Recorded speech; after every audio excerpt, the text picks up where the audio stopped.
នៅព្រឹកមិញនេះថ្ងៃទី25វិច្ឆិកា2025គឺសាលារៀនមត្តេយ្យចា FOS នៅប៉ែកខាងស្រុកពណ៌ស៊ីនៅជីប៉ារីណា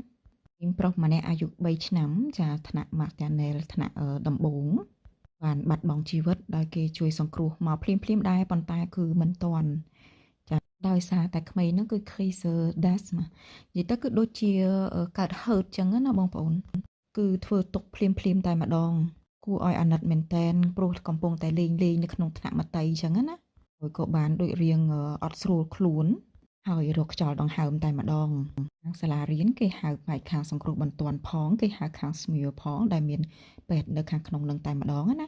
តែជាអកុសលគឺមិនអាចជួយបានហើយភ្លាមនោះដែរក្រោយពីរឿងនេះកើតឡើងគឺមានពេទ្យចិត្តសាស្ត្រមកមើលការខុសត្រូវក្មេងៗដទៃទៀតនិងគ្រូបង្រៀនអីចឹងណានៅប្រទេសបារាំងនេះឲ្យតែមានរឿងចឹងកើតឡើងគឺតែងតែមានពេទ្យចិត្តសាស្ត្ររួមជាមួយហើយ